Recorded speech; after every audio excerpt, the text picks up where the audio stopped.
ಬಂದೆ ಅಂತಾದ್ರೆ ನಾಳಿನ ದಿನ ಜನರು ಏನಾಡಿಕೊಂಡಾರು, ಏನು ಸವತಿ ಮತ್ತರದಿಂದ ಹೊಡೆದಾಟಕ್ಕೆ ಮುಂದಾದ್ರು ಎನ್ನುವಂತಹ ಜನಾಪವಾದದ ಮಾತುಗಳನ್ನು ಕೇಳಬೇಕಾಗುತ್ತದೆ. ಹಾಗಾಗಿ ಹೇಳುವುದು, ಈ ಸಮರದ ಇಚ್ಛೆ ಒಳ್ಳಿತಲ್ಲ, ನಡೆಯಲಿಂದ ನನಗೆ ಮತ್ಸರವ, ಮತ್ತೆ ನನಗೆ ಸವತಿ ಮತ್ಸರವ. ಏನಕ್ಕೆ ಹೀಗೆ ಮಾತಾಡ್ತಿ? ಪಚ್ಚ ಕುಸುಮ ಗಂಧಿ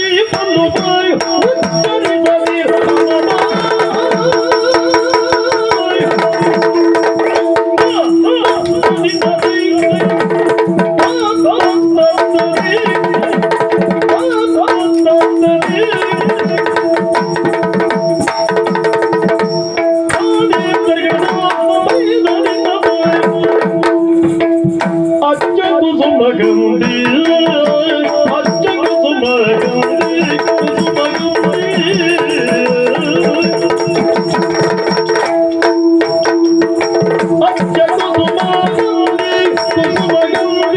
ಬಲುವ ಉಚ್ಚರಿಸದಿ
ಪತಿಯೊಳಗೆ ಕಾಪಾಡುವುದಕ್ಕೆ ಬೆಚ್ಚದೆ ಕಾಪಾಡುವುದಕ್ಕೆ ಯಾರಕ್ಕ ನಿನ್ನ ಯಾರಕ್ಕ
ಇನ್ನು ಹೇಳುವುದಕ್ಕಿದೆ ಅಂತ ಸ್ಪಷ್ಟವಾಗಿ ಅರ್ಥವಾಯಿತು. ಬೇಕಾದಷ್ಟುಂಟು ಹೇಳುವುದಕ್ಕೆ. ಏನದು? ಕಾರಣ ಏನು? ಕೇವಲ ನನ್ನ ಗುಣ ಬದಲಾಯಿತು ಅನ್ನುವುದಾಗಿ ಹೇಳ್ತಾ ಇದೆಯಲ್ಲ, ನನ್ನ ಗುಣ ಬದಲಾದದ್ದಲ್ಲ. ಮತ್ತೆ ನನ್ನ ಗುಣ ಹೇಗುಂಟು? ಹೆಂಡತಿಯಾದವಳ ಗುಣ ಎನ್ನುವುದು ಗಂಡನಿಂದಲೇ ಬರುವಂತದ್ದು. ಅವರು ಹೇಳಿದರೆಂಬ ಕಾರಣಕ್ಕಾಗಿ ನಾನು ಇಲ್ಲಿವರೆಗಾಗಿ ಯುದ್ಧಕ್ಕೆ ಬಂದದ್ದು ಬಿಟ್ರೆ ಬೇರೆ ಏನೂ ಇಲ್ಲ. ಆದ್ರೆ ನೀನು ಹೇಳಿದ ಹಾಗೆ ನನಗೆ ಸವತಿ ಮಾತು ಸೇರೆನ್ನುವುದು ಇಲ್ಲವೇ ಇಲ್ಲ. ಕಾರಣ ಏನು? ನಿನ್ನ ಕುರಿತಾಗಿ ಗೌರವ ಭಾವನೆ ಉಂಟೇ ಉಂಟು. ಯಾಕೆ? ಅಂದು ನನ್ನವರೊಟ್ಟಿಗೆ ನನ್ನ ಮದುವೆಯಾದ ಸಂದರ್ಭದಲ್ಲಿ, ಇಲ್ಲಿ ಉಳಿಯುವಂತಹ ಸಂದರ್ಭದಲ್ಲಿ ಮೊದಲಾಗಿ ನನಗೆ ಮಮತೆ ತೋರಿದವಳು ನೀನು. ಮಾರುವೇಷದಲ್ಲಿ ನಾನು ಬಂದಿರುವಂತಹ ಸಂದರ್ಭದಲ್ಲಿ ನನ್ನನ್ನು ಮೊದಲನೇ ಬಾರಿಗೆ ಗುರುತಿಸುವಂತಾಗಿ ನಿನ್ನ ಪ್ರೀತಿ ಎನ್ನುವುದು ನನ್ನ ಮೇಲುಂಟು. ತವರನ್ನು ತೋರದಂತಹ ಹೆಣ್ಣು ಗಂಡನ ಮನೆಯನ್ನು ಸೇರಿದ ಮೇಲೆ ಮೊದಲಾಗಿ ಯಾರು ಪ್ರೀತಿ ತೋರುತ್ತಾರೋ ಅವರನ್ನು ಯಾವ ಕಾಲಕ್ಕೂ ಮರೆಯುವುದಿಲ್ಲ. ಅಂಥದೇ ಸ್ವಭಾವ ನನ್ನದು. ಹೇಳಿದಿಲ್ಲ ನೀವು, ಹಿರಿಯಕ್ಕ ಹೇಗಿದ್ದಾರೋ ಅವರು ಹಾಗೆ ಕಿರಿಯರು ಮಾಡ್ತಾರೆ ಪಾಲಿಸ್ತಾರೆ. ನೋಡು, ನಿನ್ನನ್ನು ನಾನು ಅನುಕರಣೆ ಮಾಡ್ತಾ ಇರುವುದಲ್ಲ, ನಿನ್ನನ್ನು ನಾನು ಅನುಸರಿಸ್ತಾ ಇರುವುದು. ಯಾಕೆ? ಅಕ್ಕ ಒಬ್ಬಳು ಪತಿವ್ರತೆ ಎನ್ನುವುದು ಜಗದ್ವಿಖ್ಯಾತವಾದದ್ದು. ಅಂತ ವಿಶೇಷ ಸ್ಥಾನವನ್ನು ನೀನು ಏರಿದ್ದೆ ಅಂತಾದ್ರೆ, ನಿನ್ನಂಥವಳ ತಂಗಿ ನಾನು ಆಗುತ್ತೇನೆ ಅಂತಾದ್ರೆ ನನಗೂ ಹೆಮ್ಮೆ. ಹೌದು, ನಾನು ಅನುಸರಿಸ್ತಾ ಇರುವುದು ಯಾವುದು ಗೊತ್ತಾ? ಮನೆಯಲ್ಲಿನ ನಿನ್ನ ನಡವಳಿಕೆಗಳನ್ನು, ಮನೆಯಲ್ಲಿನ ಗಂಡನನ್ನು ನೋಡಿಕೊಳ್ಳಬಹುದಾದಂತಹ ಚಟುವಟಿಕೆಗಳು, ಇವೆಲ್ಲವನ್ನು ಅನುಸರಿಸ್ತಾ ಇದ್ದದ್ದು. ಹೌದು, ಅದೇ ರೀತಿಯಾಗಿ ನಿನ್ನನ್ನು ಅನುಸರಿಸ್ತಾ ಇರುವ ಕಾರಣದಿಂದಲೇ ನಾನು ಈಗ ಯುದ್ಧಕ್ಕೆ ಬಂದದ್ದು. ಯಾಕೆ ಹೇಳು? ಪತಿವ್ರತೆಯಾದವಳಿಗೆ, ಗಂಡನ ಮಾತನ್ನ ಕೇಳುವವಳಿಗೆ ಮೊದಲನೇ ಕಾರ್ಯ ಯಾವುದು ಹೇಳು? ಯಾವುದು? ಗಂಡ ಹೇಳಿದಂತಹ ಮಾತನ್ನು ಕೇಳಬೇಕು. ಪತಿವಾಕ್ಯವೇ ವೇದವಲ್ಲ. ಹೌದಾ? ಪ್ರಶ್ನೆ ಮಾಡಬಾರ್ದು. ಹಾಗಾಗಿ ಭೀಮನ ಮಾತನ್ನು ಪಾಲಿಸಿದ್ದೇನೆ, ನಡೆದುಕೊಂಡಿದ್ದೇನೆ. ಸರಿ, ನೀನು ಭೀಮನ ಮಾತನ್ನು ಪಾಲಿಸಿರಬಹುದು. ಅಂತೆಯೇ ನಾನು ಅರ್ಜುನನ ಮಾತನ್ನು ಪಾಲಿಸೋದಕ್ಕೆ ಬಂದವಳು. ಯಾಕೆ ಕೇಳು? ನಾನು ಅರ್ಜುನನ ಮಾತನ್ನು ಮಾತ್ರ ಪಾಲಿಸಬೇಕಾದಂತಹ ಸ್ಥಿತಿ. ನಿನಗೆ ಹಾಗಲ್ಲ, ಐವರ ಮಾತುಗಳನ್ನು ಒಂದೊಂದು ಸಂದರ್ಭದಲ್ಲಿ ಪಾಲಿಸಬೇಕಾಗುತ್ತದೆ. ಬದ್ಧತೆ ಇದೆ. ಹಾಗಿರುವಾಗ ಯೋಚನೆ ಮಾಡಿ ನೋಡಕ್ಕ, ಪ್ರಪಂಚದಲ್ಲಿರುವಂತಹ ಎಲ್ಲ ಗುಣಗಳು ಹೇಗೆ? ಒಬ್ಬ ಪುರುಷ ಅನೇಕ ಹೆಣ್ಣನ್ನು ಮದುವೆಯಾಗಿರುವಂತಹ ಸಂಗತಿ ಎನ್ನುವುದು ಪ್ರಪಂಚಕ್ಕೆ ಹೊಸತೇನಲ್ಲ, ಚೋದ್ಯ ಏನಲ್ಲ. ಆದ್ರೆ ನಮ್ಮಲ್ಲಿ ವಿಶೇಷತೆ ಏನು? ಒಂದೇ ಹೆಣ್ಣು ಐವರು ಗಂಡಂದರನ್ನು ಹೊಂದಿದ್ದಾಳೆ. ಇದು ನಮ್ಮ ನಾಡಿನ ವಿಶೇಷತೆ. ಏನು ವಿಶೇಷ? ನಮ್ಮ ಮನೆಯ ವಿಶೇಷತೆ. ಈ ಹಿಂದೆ ಆಗಿ ಹೋಗಿಲ್ವಾ? ಈ ಹಿಂದೆ ಆಗಿ ಹೋದವರು ಮಂದಿಗೆ ಒಬ್ಬಳಿರ್ಲಿಲ್ವಾ? ಮಾರಿಷಿ ಎನ್ನುವಳು ಪ್ರಚೇತಸರನ್ನು ಮದುವೆಯಾಗಿದ್ದಾಳೆ. ಹೌದು, ಆದರೆ ಇತಿಹಾಸದಲ್ಲಿರುವುದು ಎಲ್ಲವೂ ನಮ್ಮ ಕಣ್ಣು ಮುಂದೆ ಬಂದಾಗ ಅದು ಹೆಚ್ಚು ಚೋದ್ಯವಾಗುತ್ತದೆ. ಹಿಂದೊಮ್ಮೆ ಹಾಗಾಯ್ತಂತೆ, ಹೀಗಾಯ್ತಂತೆ, ಕಣ್ಣಿಗೆ ಕಟ್ಟುವ ಹಾಗೆ ಮತ್ತೊಬ್ಬರು ಚಿತ್ರಿಸಬಹುದು. ಆದರೆ ನಮ್ಮ ಕಣ್ಣಿಗೆ ಕಟ್ಟಿದಾಗ ನಾವು ಮತ್ತೊಬ್ಬರಿಗೆ ಚಿತ್ರಿಸುವುದಕ್ಕಾಗುತ್ತದೆ. ಇನ್ನಲ್ಲಿ ಕೇಳುತ್ತೇನೆ, ದೈವ ಸಂಕಲ್ಪನೆ ಯಾವ್ದು ಮೀರುವುದಕ್ಕೆ ಸಾಧ್ಯತೆ ಉಂಟಾ? ದೈವ ಸಂಕಲ್ಪವನ್ನು ಮೀರುವುದಕ್ಕೆ ಆಗುವುದಿಲ್ಲ. ದೈವ ಸಂಕಲ್ಪ ಎನ್ನುವುದು ಹೇಗೆ ಬರ್ತದೆ ಕೇಳು? ದೈವ ಸಂಕಲ್ಪ ಎನ್ನುವುದು ನಾವು ಮಾಡಿದ ಕರ್ಮಕ್ಕನುಸಾರವಾಗಿ ಬರ್ತದೆ. ಕರ್ಮ ಎನ್ನುವುದು ಭಗವಂತನನ್ನು ಬಿಡಲಿಲ್ವಂತೆ, ಭಗವಂತನ ಪಾದ ಹಿಡಿದಂತ ನಮ್ಮನ್ನು ಬಿಡುತ್ತದ. ಆ ಕರ್ಮದ ಅನುಸಾರವಾಗಿ ನನಗೆ ಹೀಗಾದದ್ದು, ನಾನು ಹೀಗೆ ಬಂದದ್ದು. ನಮ್ಮ ಕರ್ಮ ಯಾವುದು ಹೇಳು? ನಾವು ಯಾರ ಮಾತನ್ನ ಪಾಲಿಸಬೇಕು, ಯಾರ ಮಾತನ್ನು ಯೋಚಿಸಬೇಕು, ಅವರ ಮಾತನ್ನು ಮೀರಿದೆವು ಅಂತಾದ್ರೆ ದುಷ್ಕರ್ಮ ನಮ್ಮ ಬೆನ್ನ ಹೆವೆಷ್ಟುತ್ತದೆ. ನಾವು ಯಾರ ಮಾತನ್ನ ಕೇಳಬೇಕು, ಅವರ ಮಾತನ್ನು ಕೇಳಿದಾಗ ಯಾವ ಕಾಲಕ್ಕೂ ದುಷ್ಕರ್ಮ ಎನ್ನುವುದು ಬರುವುದಿಲ್ಲ. ನನ್ನವರಿಗೆ ಯುದ್ಧದ ಸಂದರ್ಭದಲ್ಲಿ ಕೃಷ್ಣ ನನ್ನ ಅಣ್ಣ ಹೇಳಿದ್ದುಂಟಂತೆ, ಹೀಗೆಲ್ಲ ಮಾಡಬೇಕು, ಹೀಗೆ ಮಾಡಿದ್ರೆ ಮಾತ್ರ ನೀನು ಮಾಡುವಂತಹ ಕರ್ತವ್ಯವನ್ನು ಮಾಡಲೇಬೇಕು. ಮದುವೆಯಾದವಳಿಗೆ ಕರ್ತವ್ಯ ಯಾವುದು? ಕೇವಲ ಅಡುಗೆ ಮನೆಯಲ್ಲಿ ಅಡುಗೆ ಮಾಡುವುದಲ್ಲ, ಮಕ್ಕಳನ್ನು ನೋಡಿಕೊಳ್ಳುವುದಲ್ಲ. ಪ್ರಧಾನವಾಗಿ ಹೆಣ್ಣು ಪತಿವ್ರತೆ ಆಗುವುದು ಯಾರಿಂದ? ಗಂಡನಿಂದ. ಕೈ ಹಿಡಿದ ಗಂಡನ ಮಾತನ್ನ ನೆರವೇರಿಸಬೇಕು ಅಂತಾದ್ರೆ ಅದು ಪತಿವ್ರತೆ ಆದವರಿಗೆ ಲಕ್ಷಣ. ಹಾಗಿದ್ರೆ ಲೋಕ ಒಪ್ಪಿದ್ದೆ ಹೇಗೆ ನನ್ನ ಪತಿವ್ರತೆ ಅಂತ? ಲೋಕ ಯಾಕೆ ಒಪ್ಪಿತು? ಹೇಳಿದ್ದೇವೆ ನಾವು, ನೀನು ಧರ್ಮಾತ್ಮಳಿದ್ದಿ, ನಮ್ಮ ಇವರು ಧರ್ಮಾತ್ಮರಿದ್ದಾರೆ. ಈ ಧರ್ಮಾತ್ಮದ ವಿಚಾರವಾಗಿ ಸಾಕ್ಷಾತ್ ಭಗವಂತ ಸ್ವರೂಪಿಯಾದಂತಹ ವ್ಯಾಸನೇ ನುಡಿದಿದ್ದಾರಂತೆ. ಇದು ಸರಿ ಯಾರಿಗೆ? ನಿನಗೆ ಮಾತ್ರ ಸರಿ. ಹಾಗೆ ನಿನ್ನ ಯಾಕೆ ಪ್ರಶ್ನಿಸ್ತಾ ಇದ್ದಿ? ಪ್ರಶ್ನೆ ಮಾಡ್ತಾ ಇರುವುದಲ್ಲ, ಮತ್ತೆ ಚೋದ್ಯವಾದದ್ದು. ಯಾಕೆ ಹೇಳು? ನೀನು ಎಲ್ಲರಿಗೂ ನಮಸ್ಕರಿಸಬೇಕಾದವಳು. ನೋಡು, ಗುರುಕುಲಕ್ಕೆ ಹೋದಂತಹ ಸಂದರ್ಭದಲ್ಲಿ ಒಂದು ವಿಚಾರವಾಗಿ ಒಂದು ಗುರುಗಳು ನಮ್ಮ ಪಾಲಿಗೆ ಹೇಳಿಕೊಟ್ಟರು ಅಂತಾದ್ರೆ ಅವರು ಮಾತ್ರ ಗುರುಗಳು ಅಂತಲ್ಲ, ಮುಂದಿನ ತರಗತಿಗೆ ಹೋದಾಗ ಮತ್ತೊಂದು ಗುರುಗಳಾಗುತ್ತಾರೆ. ಈ ಗುರುಗಳು ನಮಗೆ ಈ ವರ್ಷ ಪಾಠ ಹೇಳ್ತಾ ಇದ್ದಾರೆ, ಆ ಗುರುಗಳಿಗೆ ಏನು ಬೇಕಾದ್ರೂ ಹೇಳ್ಬೋದು ಅಂತಲ್ಲ, ಮುಂದಿನ ತರಗತಿಯಲ್ಲಿ ಅದೇ ಗುರುಗಳು ಸಿಗುತ್ತಾರೆ ಅನ್ನೋ ಎಚ್ಚರಿಕೆ ನಮ್ಮ ಪಾಲಿಗೆ ಇರಬೇಕಾಗ್ತದೆ. ಹಾಗಾಗಿ ತರಗತಿ ಅಂತ ಆದ ಮೇಲೆ ಎಷ್ಟು ಗುರುಗಳಿದ್ದಾರೋ ಅಷ್ಟು ಗುರುಗಳನ್ನ ಗೌರವಿಸಬೇಕಾದ್ದು ಕರ್ತವ್ಯ. ನೀನು ಹೇಳಿದ ಮಾತನ್ನೇ ಒಪ್ಪೋಣ. ಹೆಣ್ಣಾದವಳು ಗಂಡನ ಮಾತನ್ನೇ ಪಾಲಿಸಬೇಕು. ಹೌದು ತಾನೇ? ಅಷ್ಟೇ ಅಲ್ಲ, ಹೆಣ್ಣಿಗೊಂದು ಜವಾಬ್ದಾರಿ ಇದೆ. ಏನು? ಹೊಕ್ಕ ಮನೆಯನ್ನು ಬೆಳಗುವಂತಹ ಸಾಮರ್ಥ್ಯ. ಮನೆಯನ್ನು ಒಡೆಯುವ ಕೆಲಸವನ್ನು ಮಾಡಬಾರದು, ಒಡೆಯುವ ಕೆಲಸ ಆಗಬಾರ್ದು. ಹೌದು, ಅಣ್ಣ ತಮ್ಮನ ಜೊತೆಯಾಗಿ ಬಾಳಬೇಕಂತಹ ಉದ್ದೇಶಕ್ಕಾಗಿ ನಾನು ಮಾಡುವಂತಹ ಪ್ರಯತ್ನ ಪ್ರಾಮಾಣಿಕವಾಗಿ ನಾನು ಮಾಡಿ ತನ್ನಲ್ಲಿ ತಪ್ಪಿದ್ದೇನೆ. ನೋಡು, ಬೆಂಕಿಯನ್ನ ಆರಿಸಬೇಕು ಅಂತಾದ್ರೆ ಮತ್ತಷ್ಟು ಕೊಳ್ಳಿಯನ್ನು ತಂದು ಮೇಲೆ ಹಾಕುವುದಲ್ಲ, ಅದನ್ನು ಆರಿಸುವ ಬಗೆ ಹೇಗೆ ಅದನ್ನು ಯೋಚನೆ ಮಾಡಬೇಕು. ನಮ್ಮ ಮನೆಯಲ್ಲಿ ಬೆಂಕಿ ಬಿದ್ದದ್ದು ಸತ್ಯ, ನೀನು ಮಾಡ್ತಾ ಇರುವುದೇನು ಅದನ್ನು ಆರಿಸುವ ಪ್ರಯತ್ನ ಅಲ್ಲ, ಅದಕ್ಕೆ ಕೊಳ್ಳಿ ಹಾಕುವ ಪ್ರಯತ್ನ ಮಾಡ್ತಾ ಇದ್ದೀನಿ. ನೀನು ದೀಪವನ್ನು ಹಚ್ಚಲೇಬೇಕು ಅಂತಾದ್ರೆ ಐವರನ್ನು ಒಟ್ಟಾಗಿ ಸೇರಿಸಿಕೊಂಡು ನೀನೇ ಹಾಕಿ ಹೀಗೆ ಮಾಡಿದೆ, ನೀನೇ ಹಾಕಿ ಹೀಗೆ ಮಾಡಿದೆ ಅಂತ ಕೇಳಬೇಕಿತ್ತು. ಅದನ್ನು ಮಾಡ್ಲಿಲ್ಲ. ಬರುವ ಮನಸ್ಸುಂಟಾ? ಬರುವ ಮನಸ್ಸು ಅವರನ್ನು ಕೇಳಬೇಕು. ಪಾತ್ರದಲ್ಲಿ ಉಂಟಾ ಕೇಳಿ ನೋಡ್ಬೇಕು. ನಾನು ಹೇಳಿದ್ದೇನಲ್ಲ, ನೀವು ಯಾಕೆ ಹೀಗೆ ವಾದ ಮಾಡ್ತೀರಿ? ಅಣ್ಣ ತಮ್ಮ ಜೊತೆಯಾಗಿ ಸಾಗಬೇಕು, ಬದುಕಬೇಕು ಅಂತ ನಾನೇ ಹೇಳಿಲ್ವಾ? ಸರಿ, ಮತ್ತೆ ಹೇಳಿದ್ದು ಕೇಳಲಿಲ್ಲ, ಕೇಳಿ ಬರ್ಬೇಕಿತ್ತಲ್ಲ ಪಾರ್ಥ. ಯೋಚನೆ ಮಾಡಿ ನೋಡು. ಹೆಂಡತಿ ಹೇಳಿದ್ದನ್ನ ಗಂಡ ಕೇಳಲಿಲ್ಲ ಅಂತಾದ್ರೆ ಹೆಂಡತಿಯ ಮಾತು ಎನ್ನುವುದು ಪೊಳ್ಳು ಅಂತಲೇ ಅರ್ಥ ಆಗುತ್ತದೆ. ಯಾಕೆ ನಾನು ಹೇಳಿದ್ದೇನೆ ಅವರಲ್ಲಿ ಹೋಗಿ ಅಕ್ಕನನ್ನು ಏನು ಅಂತ ನೋಡಿ ಬರ್ತೇನೆ ಎನ್ನುವುದಾಗಿ. ನನ್ನ ಹತ್ರ ಆಗುತ್ತದೆ, ಪ್ರಕರಣ ಸುಧಾರಿಸ್ತೇನೆ ಅಂತ ನಾನು ಬಂದವಳಲ್ಲ, ಏನು ಅಂತ ನೋಡಿ ಬರ್ತೇನೆ. ಪ್ರಕರಣ ಹೆಚ್ಚಾಗಲೂಬಹುದು, ಪ್ರಕರಣ ಇಲ್ಲಿಗೆ ಆರಿ ಹೋಗಲೂಬಹುದು. ಆದ್ರೆ ನನ್ನ ಮಾತನ್ನು ಅವರು ಒಪ್ಪಿ ಕಳಿಸಿದ್ದಾರೆ ಎಂಬಲಿಗೆ ಹೆಂಡತಿಯ ಮಾತನ್ನು ಅವರಿಗೆ ನಂಬಿಕೆ ಉಂಟು. ನಿನ್ನ ಮಾತಿನಲ್ಲಿ ನಂಬಿಕೆ ಇಲ್ಲ ಅಂತಾದ್ರೆ ನೀನು ಹೊಣೆ ಆಗಿತ್ತು ಬಿಟ್ಟರೆ ನಾನು ಹೊಣೆ ಆಗುವುದಲ್ಲ. ಇಷ್ಟು ಮಾತಾಡ್ತಿಲ್ಲ ನೀನು.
ಸುಭದ್ರ, ಬಹಳಷ್ಟು ಮಾತಾಡ್ತಾ ಇದ್ದಿ.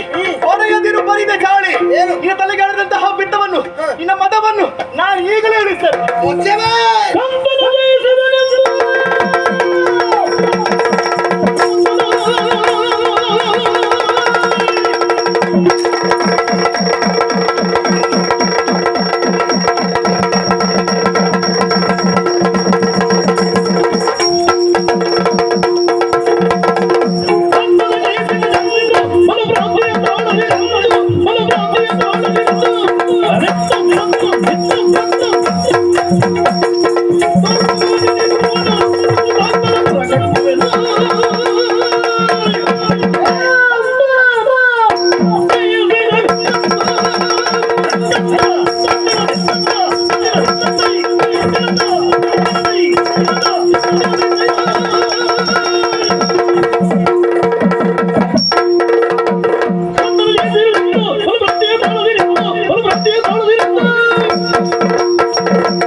ಭ್ರಾಂತಿಯನ್ನುಕೊಳ್ಳೋದು ಬೇಡವೇ ಬೇಡ.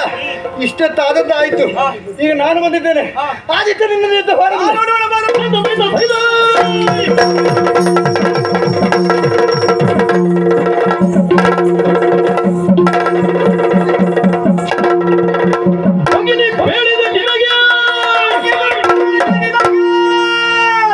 ಮೊದಲೇ ಜಗಳ ಲೇಸಲ್ಲೆಂದು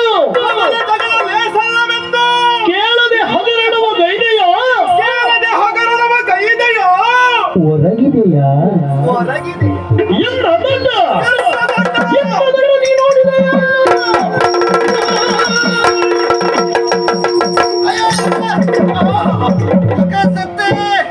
ಯಾವ ಹೊತ್ತಿಗೆ ಎಷ್ಟು ಮಾತಾಡಬೇಕು ಅಂತಿಲ್ಲ, ಎಲ್ಲ ಕಂಠ